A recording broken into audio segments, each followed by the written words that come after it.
एक बार की बात है। एक बड़ा व्यापारी एक छोटे से गांव में आया। उस व्यापारी में बहुत ही ज्यादा घमंड था।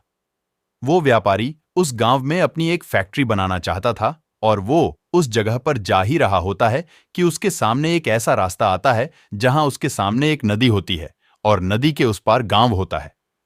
अब उसके पास दो रास्ते होते हैं कि या तो वो सड़क के रास्ते से निकलकर उस गांव तक पहुंचे जिसमें उसको 7 से 8 घंटे लगेंगे, या फिर एक नाव की मदद से नदी के रास्ते से होकर उस गांव तक पहुंचे जिसमें उसको सिर्फ 20 मिनट लगेंगे।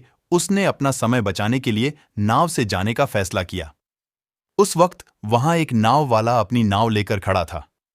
वो व्यापारी उस नाव में बैठ गया। वो नाव ज्यादा बड़ी नहीं थी। उस नाव के एक तरफ वो आदमी बैठा था जो नाव चला रहा था और दूसरी तरफ वो व्यापारी बैठा था। नाव में बैठने के कुछ वक्त बाद व्यापारी ने उस नाव वाले से पूछा, तुझे पता है कि इस वक्त तेरी नाव में कौन बैठा हुआ है? ये सुनकर नाव वाले ने बड़े ही भोलेपन से जवाब दिया, नहीं साहब, मुझे नहीं पता कि आप कौन हो। ये सुनकर व्यापारी बोला, अरे तू क्या अखबार नहीं पढ़ता? अखबार में तो हर दूसरे दिन मेरी फोटो आती है। ये सुनकर नाव वाले ने कहा, अरे साहब, मुझे पढ़ाई लिखाई नहीं आती। जब मैं बहुत छोटा था तभी मेरे पिताजी गुजर गए। तब से मैं अपने परिवार को संभालने के लिए काम कर रहा हूं। तभी मेरा स्कूल छूट गया और मैं पढ़ नहीं पाया।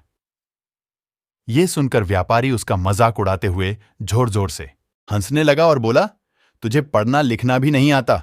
अरे ऐसी जिंदगी भी किस काम की? ये सुनकर उस नाव वाले को बुरा तो लगा, लेकिन वो चुप रहा और कुछ नहीं बोला। थोड़ी देर बाद वो व्यापारी नाव वाले से बोला, ये जो तुम जमीन देख रहे हो, बहुत ही जल्द यहां पर हमारी फैक्ट्री बनेगी जहां पर हमारे ब्रांड की मिनरल वाटर की बॉटल्स बनेगी। उस नाव वाले को व्यापारी की बात समझ नहीं आई तो उसने व्यापारी से पूछा, क्या बनेगा साहब?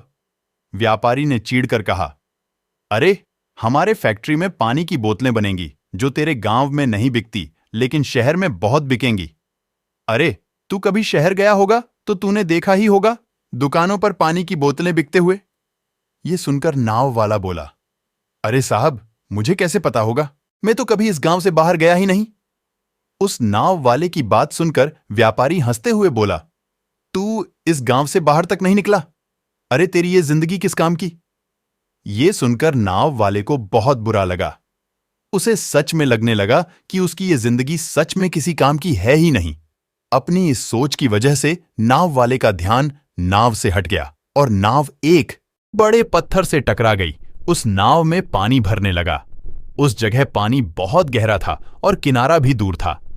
नाव वाले को ये बात समझ आ गई कि अब इस नाव को बचाने का कोई रास्ता नहीं है। वो अपनी जान बचाने के लिए नदी में छलांग लगाने ही वाला था कि उसने व्यापारी से पूछा, साहब, आपको तैरना तो आता है? ये सुनकर व्यापारी घबराते हुए बोला, ऐसा क्यों पूछ रहे हो? मुझे तैरना नहीं आता? ये सुनकर नाव वाला हंसकर बोला, अरे साहब, आपको तैरना भी नहीं आता? ऐसी जिंदगी किस काम की? ये सुनकर उस व्यापारी को अपनी गलती का एहसास हुआ। फिर वो व्यापारी घबराते हुए हाथ जोड़कर बोला, तुम जो कहोगे मैं तुम्हें वो दूंगा, तुम बस मेरी जान बचा लो। तो उस नाव वाले ने कहा, अरे साहब, आप घबराओ नहीं, मुझे सिर्फ तैरना ही नहीं बल्कि डूबते हुए लोगों को भी बचाना आता है। आप बस मुझे कसकर पकड़ लो, मैं आपको किनारे पर ले जाऊंगा। और फिर उस नाव वाले ने सिर्फ अपनी ही नहीं बल्कि उस व्यापारी की भी जान बचाई। दोस्तों, इस कहानी से यही सीख मिलती है कि हमें कभी भी किसी का मजाक नहीं उड़ाना चाहिए या फिर किसी को अपने से छोटा नहीं समझना चाहिए, क्योंकि हमें नहीं पता होता है कि कब, कैसे और कहां हमें किसकी जरूरत पड़ जाए। कहानी अच्छी लगी हो तो एक लाइक जरूर करें और मेरे चैनल को प्लीज सब्सक्राइब करें। अपना ख्याल रखें। धन्यवाद।